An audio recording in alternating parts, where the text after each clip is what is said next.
Welcome to Nonprofit Nerd Impact Unleashed. Get ready to dive into the world of nonprofit leadership and sustainability, where the passion and unstoppable dedication of those making a real impact are celebrated. With your host, Jarrett Ransom, get ready to explore inspiring stories and game changing strategies of nonprofit leaders from across the sector. In this season, we're focusing on critical management challenges that are key to the long-term success of nonprofit organizations. Nonprofit Nerd Impact Unleashed is your go-to podcast for no-nonsense, in-depth conversations with the real-life superheroes of the nonprofit sector. Get ready to unleash your inner nerdiness and learn how to navigate and overcome the challenges that help build stronger, more sustainable organizations. Now, let's dive in and harness the collective power of our nonprofit networks to create lasting change. Hey, nonprofit leaders and fellow nerds. Welcome back to today's episode of Nonprofit Nerd Impact Unleashed. I am thrilled to introduce you to Jaclyn Pederson and to have her join us in sharing her incredible journey in nonprofit leadership and advocacy. Jaclyn has served in many capacities over her career and eventually stepped into the role of CEO at Feeding Matters, where she is dedicated to supporting families of children with feeding disorders.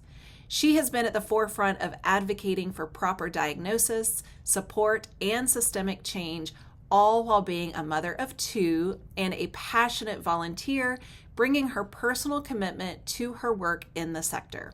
In this conversation, Jaclyn reflects on her own evolving leadership journey from becoming a young CEO to navigating the complexities of organizational culture, values, and servant leadership.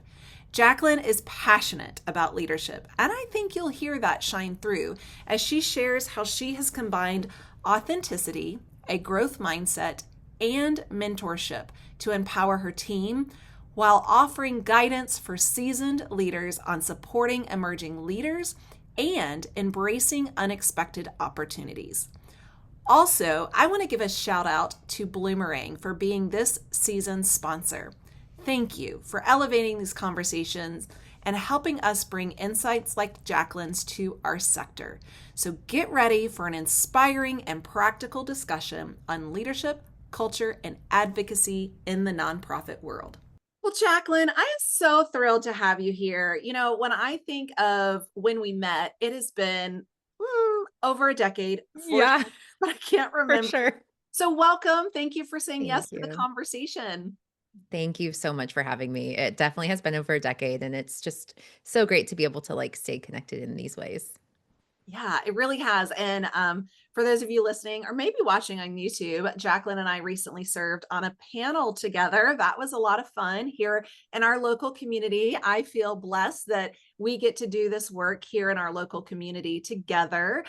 We don't Yeah. always cross paths in the professional space, but when we do, like the panel, like this conversation, it is super fun. So let's start off. I would love for you to share, just kind of level set. Tell us more about yourself and the role, or I say roles, because let's be honest, Jaclyn, we all wear a lot of hats in the sector. But Sure. how do you play, in this space, in the nonprofit space at large? Yeah, thank you, Jarrett. So, my background is in nonprofit leadership and management, healthcare innovation, and systems practice. And so, I always knew I wanted to be part of the nonprofit sector, and just making a difference felt like it was kind of in my blood. So, I've had many different roles in the public sector and in the nonprofit sector, but I found my home over 12 years ago at Feeding Matters. And back then, 12 years ago, I started as our volunteer coordinator and overseeing our grant writing. And so we were kind of a smaller nonprofit, but still a national nonprofit at that time. And it was just so cool to be a part of watching it grow. It's an organization that's headquartered here in Arizona, and I'll share a little bit more as I continue on about Feeding Matters in particular. But my leadership journey as starting as a coordinator and ending up in 2020 as a CEO was kind of a long, and I know not everybody stays in an organization for 12 years, but I'm very passionate about this organization and just my own leadership development journey. So the current role that I have after many roles between coordinator and CEO, is CEO. And Feeding Matters is a national nonprofit organization that supports families of children who have feeding disorders and differences, often like pediatric feeding disorder and a diagnosis called ARFID, avoidant restrictive food intake disorder. Basically, what it means is oftentimes some people are thinking that their child may be a picky eater, or they're being told by their pediatrician that they're going to grow out of it. That's not the case, and it is a real condition that needs support. And so we exist as an organization to say it's not picky eating and to help work with professionals and change the system at large. And so that's been the most exciting role that I've had at Feeding Matters, is really thinking about the system and the challenge of changing the system. And it's just something that I'm like really passionate about, is system change. Besides my role as CEO, I'm also a mom to 2 children, and just, I mean, I love all things nonprofit. So like volunteering, I feel like is like a hobby of mine. And so, yeah. That is fantastic. And thank you for sharing. I will say it has been such a pleasure, truly, to be on the sidelines and watch your journey, watch your career advancement, the evolution of all of it. And, as I jump into our next question, I just also want to level set again, like, age is relative. I feel like when we were all younger, 40 was old. And now I will only speak for myself, mid 40s. And I'm like, a spring chicken. Like, what the heck are you talking about? Like 60 is not even old. We're talking, again, age is relative. So true. But you have held some fantastic leadership roles. I love you sharing your journey and how you've been with the organization over a decade as well. So what really inspired you to step into this nonprofit leadership space again at a younger age? Like, what really inspired you to take this on? Yeah, and I mean, I am a young leader, a young CEO. I will just put my age out there. I am 37 and have been CEO for 5 years, and it is a unique thing to have that type of title when you are someone that is on the younger side. For me, I part of it is I kind of got a head start in college in general. I graduated college early, and so I was in my professional career pretty early on. And I think I've just always been like full 100% into something. And so I just feel like if you're going to criticize something, you need to be a part of the solution. And that is always how I've approached any role I've had. And so in that sense, I feel like I've been able to be a leader no matter what title I've had.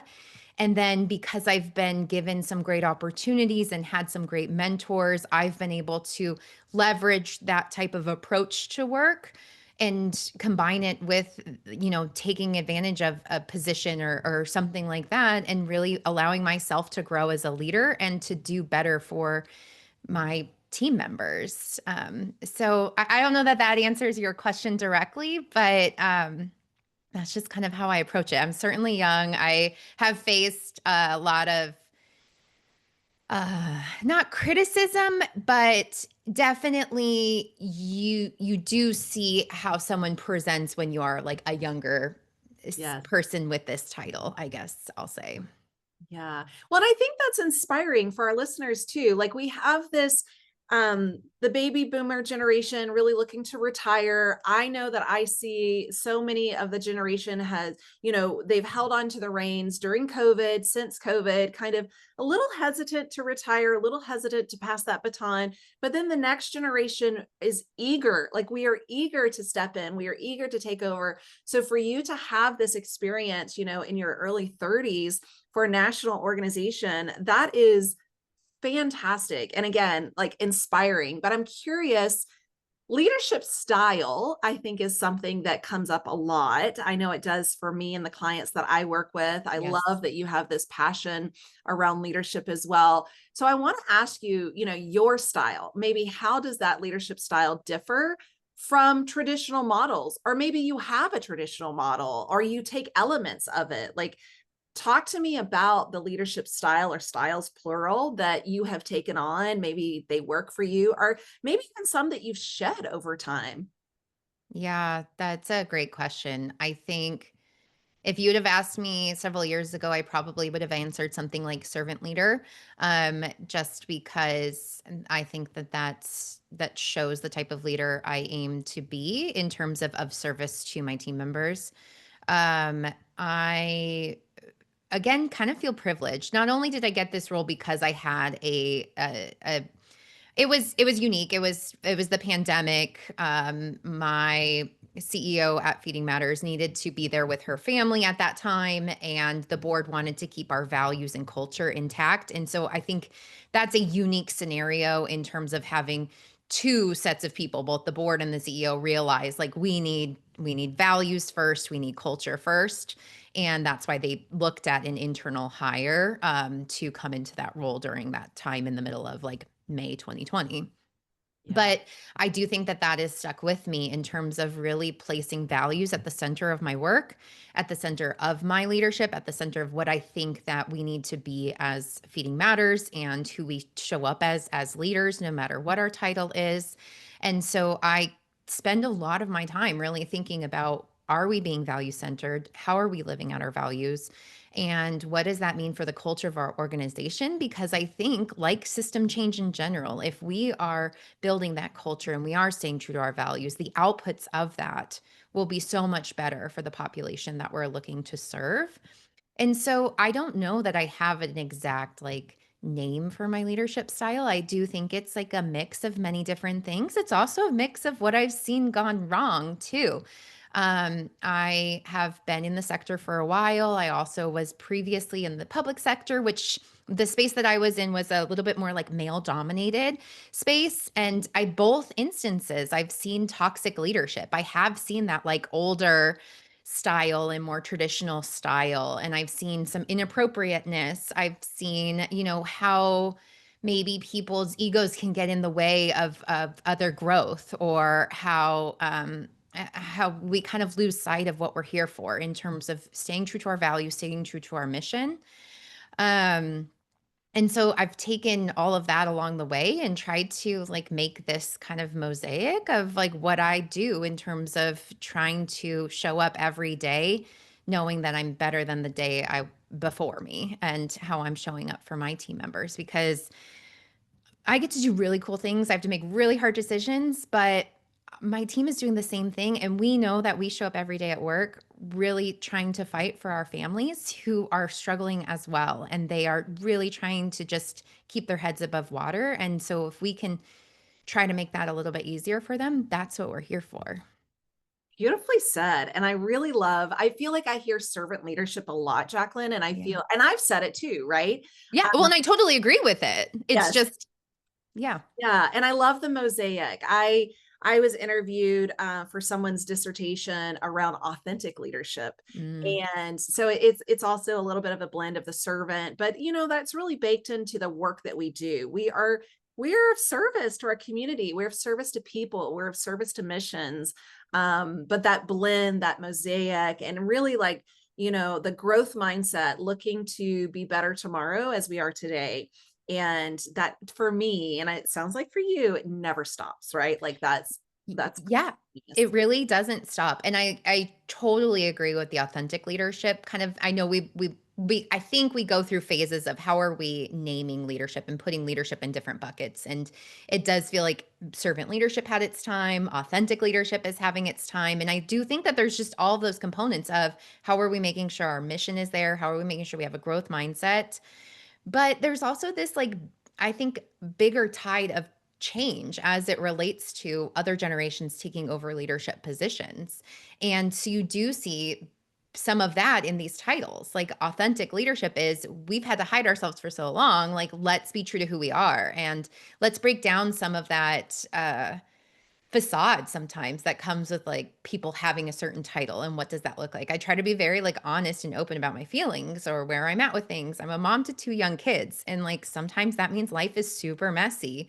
And so I hope that that's reflected in my leadership style as well. And I know it's how my leadership style kind of like shows up in the culture that we have at Feeding Matters, and I'm very proud of our culture. Yeah, that sounds fantastic.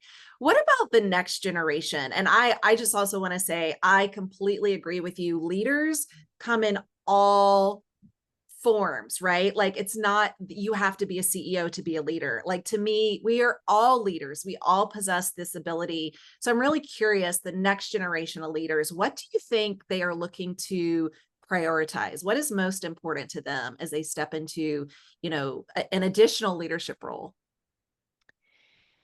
Well, as someone who's kind of chronically online, it's been interesting to see the just the feedback that everybody's had about the different generations and what they look like in leadership. The whole like trope of having a millennial manager and them really caring about like where your mental state is and how your well-being is doing, and understanding that we can't close the door to our work and go home to a life, and just understanding of the complexity of life and how everybody is showing up to work. In terms of what other generations may be looking for, I think I definitely think authenticity is one. I think being realistic, I know that there is just so much that's focused on having trust and transparency. And that is something that I see a lot of my generation and younger really wanting out of their leaders. Is I think we have grown up with the internet, and so you kind of know when something isn't authentic. You know when it's not exactly transparent. And look, as a CEO, it is hard to be like 100% transparent. There are things that you can't share, but you can honor the trust that you have with your team and the trust that you have with your community, and be as honest as you can in that moment, knowing what you're holding as well. Because I feel like a lot of the other generations can kind of see through it. Like we can see through stuff, and that's like how we've been cultured in growing up chronically online. I agree. And then you throw in AI, Yeah. and some generations, even me, I mean, I said my age as well, but I'm like, wait, is that real or is that AI? Like really just Oh, discern. it's just getting more and more difficult to tell. It really is. And Yeah. you're right. I mean, we've got generations where, um, I mean, I was talking with another guest about, like, I remember going to my neighbor's house to see the dictionaries because, or sorry, yeah, the encyclopedias, right? Like Yeah. that was Google back then. Yeah. And then now, I'm a mom of a 15-year-old, and he puts me to shame. I mean, I call him my tech assistant, because if my printer's not working, Oh, help. yeah. If I'm not online, help. And he is so versed to find answers, Hmm. right? Like they know how to do this. It's right here, it's our phones. So it's just it's I don't know. But that speaks to leadership too, in terms of the different and how different generations show up to leadership. We did move from like, I have all the answers Yeah, to I know how to find the answers and I am confident in being able to. And I feel like that's kind of like that overall shift too, of like acknowledging complexity, acknowledging authenticity, being transparent, but also relying on your team and relying on where to find the resources, and that you have the ability to find them. You don't have to know them. And that's like a big difference. that's a great call out. And I'm sure you've heard it, but I love when people say, look, I'm not the smartest person in the room. I hire people for my Yeah. deficit. Like I hire people for their skill set where I don't shine necessarily. So I'm really curious if you have any advice kind of as we look at that.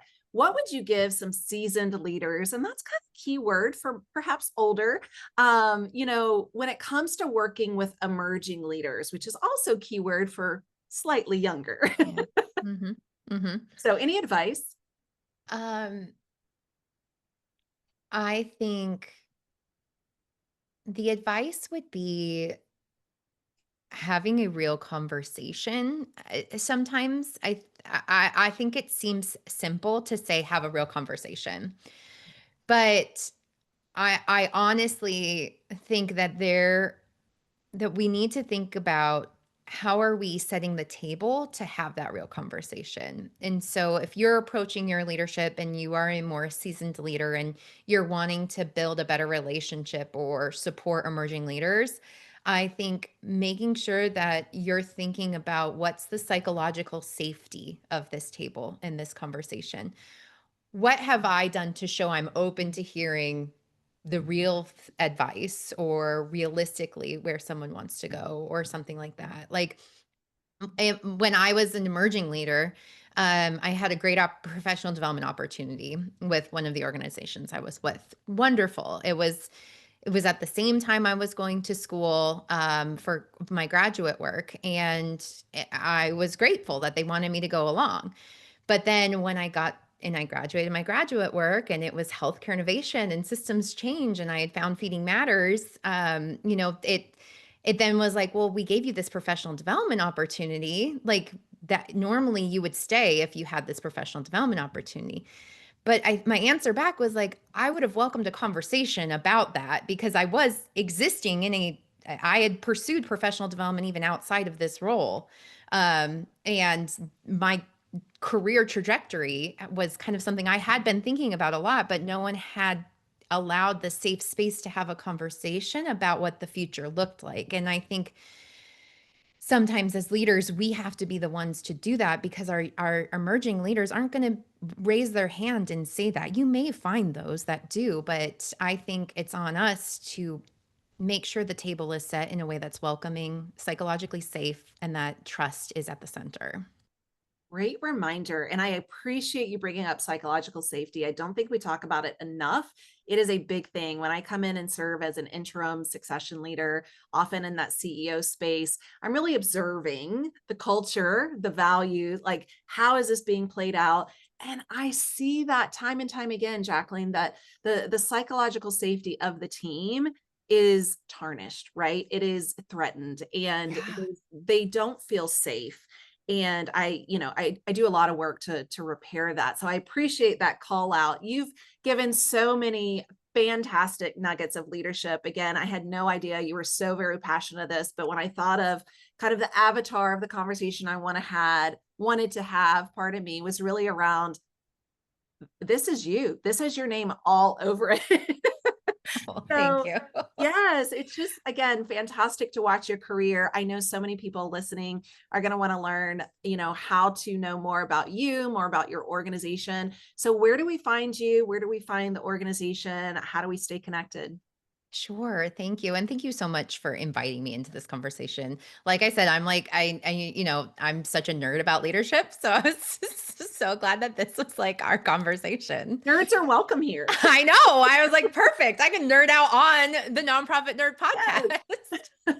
podcast. So yes, thank you for having me and just being able to be in this space. And I think sharing this, and not only just your work with what you do as interim CEO, but even just on this podcast, being able to share, I think that all of this is what's building better leaders, and better leaders mean a better nonprofit sector. And that is the goal. So to find Feeding Matters, we're available kind of all social media channels, but it's feedingmatters.org is our website. And then I welcome anyone to reach out to me, but it's Jaclyn Pederson at LinkedIn and Jaclyn Pederson on Instagram too. Fantastic. Okay, one final question. Do you have a takeaway, like any final words of advice that you want to leave our leaders that are listening to this right now to know? Any kind of, I totally have wisdom? one. Okay, Because great. I think as like a type A planner type of person, I've always lived in my life like, oh, there's a plan, there's a plan, there's a plan. But I think the unique thing about how I've approached my career is I haven't had like a plan. I haven't had my career roadmap.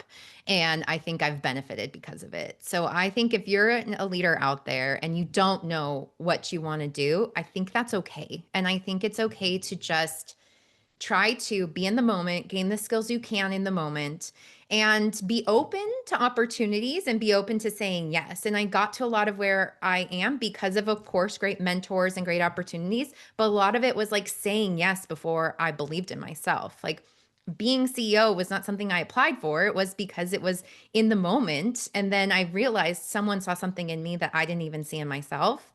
And so being open to it and saying yes is really important, but it's okay if you don't have like your map, and you'll still get to a place. And as long as it feels good to you, you don't have to have a certain title. Just make sure you feel like you're showing up each day for you. Love it. Great words to leave us with. Jaclyn, thank you. Thanks for what you do here in our local community, but in our greater community across the nation with the mission and your commitment, your passion to this. So it's been a pleasure. Thank you. Thank you so much for having me.